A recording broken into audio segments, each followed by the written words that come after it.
नमस्कार, आप देख रहे हैं प्रदेश का नंबर 1 और सबसे भरोसेमंद news channel India news Haryana और मैं हूं आपके साथ आयुषी शेखावत। फरीदाबाद मेट्रो में आपका स्वागत है। आपको दिखाते हैं स्मार्ट सिटी फरीदाबाद की हर तमाम बड़ी और आपसे सरोकार रखने वाली खबर।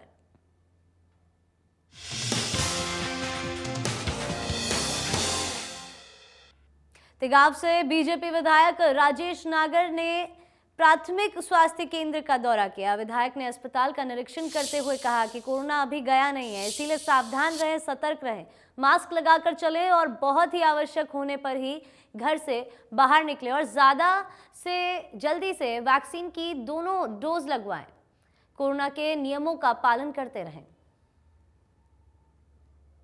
विधायक जी ने निरीक्षण किया यहाँ पे तो बहुत अच्छा लगा। लोगों में इतना उत्साह आ गया। जो हमारे वैक्सीनेशन लगवाने आए हुए थे बेनिफिशियरी, उनमें काफ़ी उत्साह देखने को मिला और हमारे वैक्सीनेटर को भी काफ़ी उत्साह मिला। और उन्होंने सर हमें ये समझाया, बताया भी, जनता को बताया भी ज़्यादा से ज़्यादा लोगों को बूस्टर डोज लगवाएं जो 60 साल से प्लस हैं, ऊपर हैं, और 15 से 18 साल के सभी बच्चों को टीकाकरण करना बहुत ज़रूरी है, जिससे कि हम जो ये अभी तीसरी लहर चल रही है, ओमिक्रॉन की लहर चल रही है, उसको हम हराने में हम सफल हो पाएंगे। हमारे तेगांव के जो हॉस्पिटल है इसमें बूस्टर डोज लगनी चालू हो गई है और अंदर 15 से 18 की भी डोज लगनी चालू हो गई है और 250 के करीब आज वैक्सीनेशन हुई है। फरीदाबाद में कोरोना के रोजाना 1000 से ज्यादा केस आ रहे हैं। बढ़ते मामलों को देखते हुए प्रशासनिक तौर पर भी तैयारियां शुरू कर दी गई है। जिले में तैनात सभी आईएएस और एचसीएस अधिकारियों की अलग अलग टीम बना दी गई है। फरीदाबाद के डीसी जितेंद्र यादव से खास बातचीत की हमारे सहयोगी देवेंद्र कौशिक ने।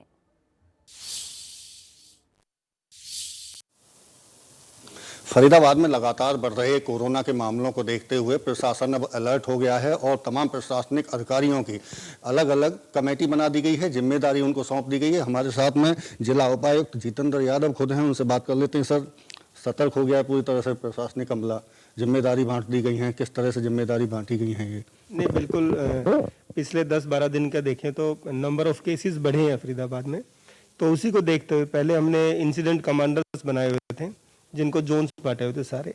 सिंस अब नंबर ऑफ केसेस 1000 से ऊपर आ गए हैं तो हमने सीनियर ऑफिसर्स को भी, जैसे हमारे कमिश्नर म्युनिसिपल कॉरपोरेशन है, एडमिनिस्ट्रेटर एचएसवीपी है, एडिशनल कमिश्नर एमसीएफ है, एडीसी साहब, बाकी सीनियर ऑफिसर्स जैसे सीईओ स्मार्ट सिटी है गरिमा जी, तो उन सभी जो भी हमारे सीनियर आईएएस ऑफिसर्स या एचसीएस ऑफिसर यहाँ पोस्टेड है उनको भी रिस्पॉन्सिबिलिटीज दे दी है।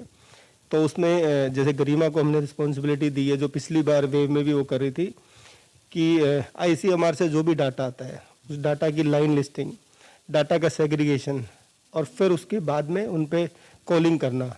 जैसे हफ्ता या 10 दिन का जितना भी टाइम पीरियड रहता है उस टाइम पीरियड में उनको पेशेंट्स को कॉल करके कि प्रशासन साथ है, कोई भी इमरजेंसी या आपदा की सिचुएशन आती है तो we are there for you. Jitendra Dahiya ji को हमने बेड मैनेजमेंट की, क्योंकि उन्होंने झज्जर में भी एज डीसी बहुत अच्छा काम किया था, तो बेड मैनेजमेंट्स वो बहुत सरकारी और प्राइवेट हॉस्पिटल्स में। अभी फॉर्चुनेटली अच्छी चीज़ ये है कि हमारा टोटल जो हॉस्पिटलाइजेशन जो केसेस है वो 2% के लगभग है। तो जैसे ही ये 6% से ज़्यादा होगा तो will be monitoring all those things much better. लेकिन अभी फ़िलहाल उनका पुराना एक्सपीरियंस है तो उनको ये दायित्व दिया है। ये आने वाले समय में लगता है सर, जिस तरह से मामले बढ़ रहे हैं, कोई बेड की ज़रूरत पड़ेगी या जो निजी हॉस्पिटल है उनके लिए भी कोई आदेश जारी किए गए? सुनने में आ रहा था 10% आरक्षित करने के आदेश दिए गए। नहीं, एक हमारी वीसी हुई थी सभी प्राइवेट हॉस्पिटल्स के, तो अभी तो सिंस हॉस्पिटलाइजेशन 2% के लगभग ही है, जैसे ये 6 या 8% के ऊपर जाएगा हम डेफिनेटली 10 से 20% और डिपेंड करेगी 50% तक भी प्रशासन जाएगा। अभी यदि हम मुंबई का या दिल्ली का मॉडल देखें, ये क्योंकि वो हमसे आगे चलते हैं 2 हफ्ते 3 हफ्ते, तो अभी उतनी ज़्यादा डिमांड का रश नहीं है। That is a good thing, fortunately यही रहे। पर सतर्क है, जैसे कमिश्नर साहब के लेवल पे भी हम मंगलवार को एक मीटिंग कर रहे हैं और कमिश्नर साहब को हम डेली बेसिस पे अपडेट भी देते रहते हैं। तो उम्मीद है कि प्रशासन की तैयारी पूरी है। अगर ज़रूरत पड़ी ऑक्सीजन की तो जिले में इतनी उत्पादन ऑक्सीजन का है कि बाहर से नहीं मंगाई जाएगी या इंतजामात हो जाएंगे पूरे? नहीं, बाहर से तो मंगानी पड़ेगी, क्योंकि पिछली बार सेकंड वेव में हमारी पीक 60 to 80 मेट्रिक टन थी और उस समय हम 2 MT ही ज़िले में बना रहे थे।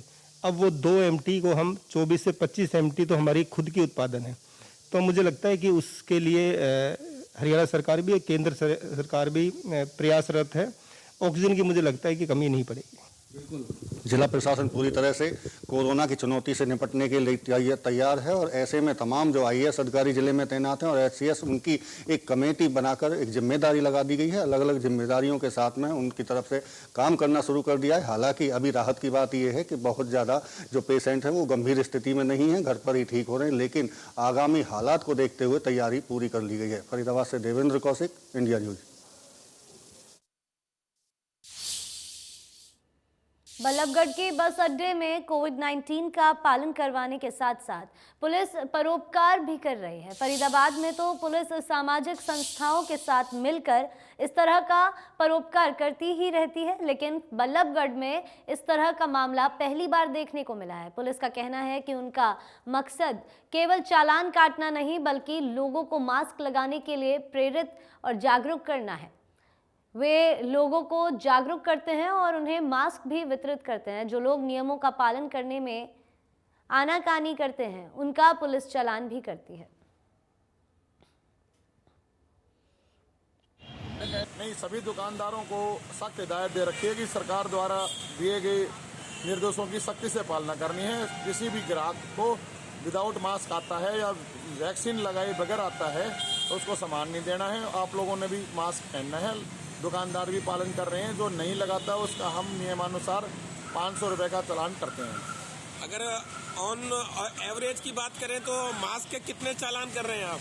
20 से 25 डेली हो जाते हैं। डेली कर रहे हैं। और हम 100 से 150 के करीब मास्क हम बांटते भी हैं जिनके फरीदाबाद के स्लम एरिया में रहने वाले दर्जनों लोगों के पास आधार कार्ड नहीं है, जिसके चलते उनको कोरोना की वैक्सीन लगाने में रुकावट आ रही है। ये वो लोग हैं जो कॉलोनियां और सेक्टर में जाकर सामान बेचते हैं और कूड़ा कचरा इकट्ठा करते हैं। आप बता दें कि आधार कार्ड आज हर व्यक्ति की पहचान है। कोई भी सरकारी सुविधा हो या फिर अन्य कोई काम, सभी में आधार कार्ड की मांग सबसे पहले की जाती है। ऐसे में कोरोना की वैक्सीन लगाने के लिए भी आधार कार्ड की ज़रूरत पड़ती है, लेकिन जिन लोगों के पास आधार कार्ड नहीं है उन लोगों को कोरोना की वैक्सीन लगने में बाधा आ रही है। फरीदाबाद के दशहरा ग्राउंड के पास सैकड़ों झुग्गी झोपड़ियां हैं जहां पर कई हजार लोग रहते हैं। ऐसा है, मेरे पास आधार कार्ड है, मेरी बहन के पास है, पर मेरे घर में मम्मी के पास नहीं, नानी के पास भी नहीं है और मामा के पास भी नहीं है। जिनके पास नहीं है तो भैया जी उनकी हेल्प करी जाए, ना करोगे तो फिर ऐसे कैसे होगा। तो वैक्सीन नहीं लग पा रही है आधार कार्ड की वजह से। मेरी लेडीज़ और मेरी लड़की दोनों वैक्सीन लगवाने की थी मेडिकल, तो बोला आधार कार्ड नहीं है इसलिए उनको लगाया नहीं। मैं विभाग समाज से कहता हूँ कि वो घर बैठे ऐसे सुविधा करे कि घर बैठे जिसके आधार कार्ड नहीं है उसको वैक्सीन लग सके। नहीं लगी है, नहीं लगी भैया। आधार कार्ड नहीं है ना भैया मेरे पे। आधार कार्ड नहीं, कोई और कागज भी नहीं है? नहीं भैया, मम्मी पापा का आधार कार्ड है। मैं सोच रहा हूँ उसके जोरे से बनवा के मेरा आधार कार्ड तो मैं इंजेक्शन जाके लगवा दूँगा। तो गए थे आप? तो गया था मैंने, तो लगाया नहीं, तो मेरे को बोलने लगा आधार कार्ड लिया। पैसे मांग रहे भैया, आधार कार्ड लिया ऐसे बोलने लगे। आधार कार्ड होगा तो मेरा फ्री सेवा हो जाएगी, लेकिन फरीदाबाद के सेक्टर 15A में पर्व संयुक्त तत्वाधान में वृद्धाश्रम के बुजुर्गों के साथ लोहड़ी का त्यौहार मनाया गया। इस मौके पर मुख्य अतिथि फरीदाबाद विधानसभा क्षेत्र के विधायक नरेंद्र गुप्ता रहे, जिन्होंने कोरोना संक्रमित होने के कारण वर्चुअल तरीके से कार्यक्रम में हिस्सा लिया और बुजुर्गों को लोहड़ी की बधाई देते हुए आयोजकों को बधाई दी। इस मौके पर वृद्धाश्रम के बुजुर्गों ने जहां लोहड़ी जलाई, वहीं सभी के सुख समृद्धि और स्वास्थ्य के प्रति अरदास भी की।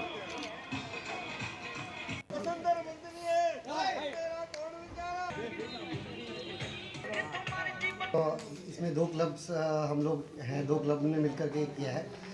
पहला क्लब जो है वो rotary club of Faridabad NIT है और वो हमारा पेरेंटल क्लब है। हमारे पेरेंट्स जो भी इस क्लब नेक्स्ट के मेंबर्स हैं उन सब के पेरेंट्स या ब्रदर्स या कोई भी सिस्टर जो भी है वो दूसरे क्लब में है, NIT में है। तो ये पेरेंटल क्लब और बच्चों का क्लब है। ये आपको पता है जैसे काफ़ी प्रोजेक्ट तो हम करते रहते हैं, लेकिन इस बार मेहता साहब जी और कुछ हमारे सानी साहब जी ने बोला कि इस बार जो लोहड़ी का त्यौहार है वो हम बुजुर्गों के साथ जो यहाँ पर रहते हैं, मुझे तो मालूम नहीं था, खैर मैं पहली बार आया यहाँ पर और बहुत अच्छा लगा मुझे देखकर। मैं आज विधायक जी से बात हुई और वर्चुअल वो कोविड में आपको पता थोड़ा सा कोविड हुआ पड़ा है, तो उनको वर्चुअल हमने जब लाइन पे लिया तो उन्होंने ढेर सारी ब्लेसिंग ली सबकी, उन्होंने दी नहीं, उनकी सबकी ब्लेसिंग ली। बहुत अच्छा लगा आज यहाँ पे आके, बहुत ही अच्छा लगा, अपना जैसा लगा। आज दोनों पीढ़ी एक साथ नजर आई। बिल्कुल, छोटे बच्चे और हम बड़े बराबर चले, दो पीढ़ियाँ बराबर नहीं होती। लोहड़ी के पर्व को एक दूसरे के बीच आपस में मिल बांट कर मनाने का त्योहार कहा जाता है। हालांकि कोरोना के बढ़ते मामलों की वजह से लोहड़ी के बड़े आयोजन नहीं किए गए, लेकिन कुछ जगह छोटे छोटे आयोजन जरूर देखने को मिले। इस पर हमारे संवाददाता देवेंद्र कौशिक की रिपोर्ट देखिए।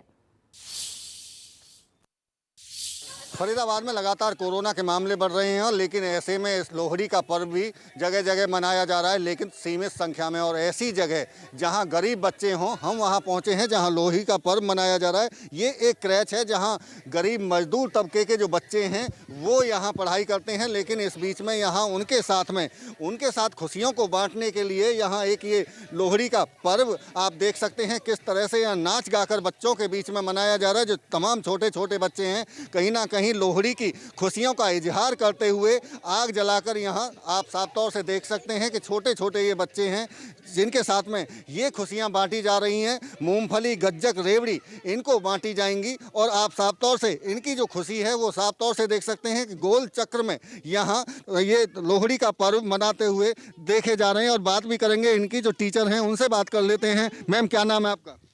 सर, पूजा शर्मा। ये गरीब बच्चों के बीच में लोहड़ी का पर्व मनाया जा रहा है, किस तरह से मना रहे हैं इसे? सर, ये जो हमारे यहाँ कंस्ट्रक्शन साइट पे लेबर के बच्चे होते हैं उनके हैं, तो ये बच्चे शायद अपने फेस्टिवल्स को नहीं मना पाते, इसलिए हम इनके साथ ये लोहड़ी का पर्व मना रहे हैं यहाँ पर।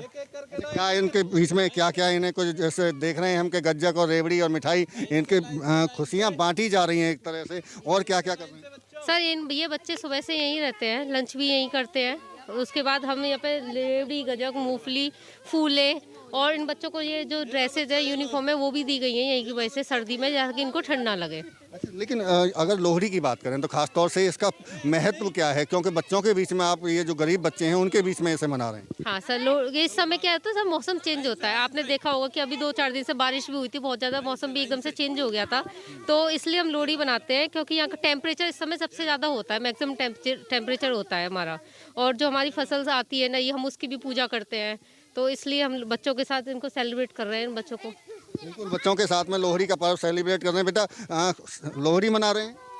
हाँ। अच्छा लग रहा है? हाँ। क्या दिया है मैम ने आपको? मूंगफली और फूटे। अच्छा, मूंगफली हैं, गज्जक हैं, ये तमाम चीजें दी गई हैं। हाँ। अच्छा लग रहा है। अभी डांस भी कर रहे थे? हाँ। बिल्कुल, देखिए आप साफ तौर से समझ सकते हैं कि जो भाईचारे का जो पर्व है, जिस तरह से आपसी भाईचारे के साथ में मनाया जाता, तो ऐसे में वो परिवार और वो बच्चे जो इन अभी त्योहारों से दूर हैं, लेकिन उनके साथ में जिस तरह से खुशियां लोहड़ी की बांटी जा रही हैं, ऐसे में कहीं ना कहीं जो सामाजिक ताना बाना है उसको जोड़कर एक साथ आगे बढ़ने का ये पर्व कहा जाता है। और ऐसे में जब लगातार जिस तरह से आग यहाँ जलाई गई, ये कहीं ना कहीं जो मौसम के बदलाव का जो प्रतीक है उसको भी दर्शाते हुए इस त्यौहार को मनाया जा रहा है। फरीदाबाद से देवेंद्र कौशिक, इंडिया न्यूज। फरीदाबाद के लघु सचिवालय परिसर में भी लोहड़ी पर्व धूमधाम से मनाया गया। इस अवसर पर उपायुक्त जितेंद्र यादव ने सभी को लोहड़ी पर्व की बधाई देते हुए कहा कि ये उल्लास का पर्व है और हम सभी को प्रत्येक त्योहार को आपस में मिल बांट कर मनाना चाहिए। इस दौरान अतिरिक्त उपायुक्त सतवीर सिंह मान ने अलावा स्टाफ के सभी सदस्यों ने भी एक दूसरे को गज्जक, रेवड़ी व मूंगफली बांटकर लोहड़ी की बधाई दी। खुशी से मना रहे, जो ऑफिसर्स भी है, ऑफिशियल्स भी है, सारे इकट्ठे हो रहे हैं। इस बहाने से हम तो ये है कि सारा पूरा एज ए फैमिली इकट्ठे हुए हैं यहाँ और अच्छी तरह मना रहे हैं। और बाकी जो भी ऐतिहासिक और पौराणिक महत्व है उनको ध्यान में रखते हुए लोहड़ी का त्यौहार सारे उत्तर भारत का एक प्रसिद्ध त्यौहार है और इसका ऐतिहासिक महत्व भी है। उसी श्रृंखला में आज यहाँ हमारे मिनी सेक्रेटेरिएट में भी लोहड़ी मनाई गई है। इसको बड़ा हर्ष उल्लास से मनाया जाता है और उसी परंपरा को आगे रहते हुए मनाया गया। इसी के साथ फिलहाल के लिए बुलेटिन में इतना ही। आप बने रहे इंडिया न्यूज़ हरियाणा के साथ।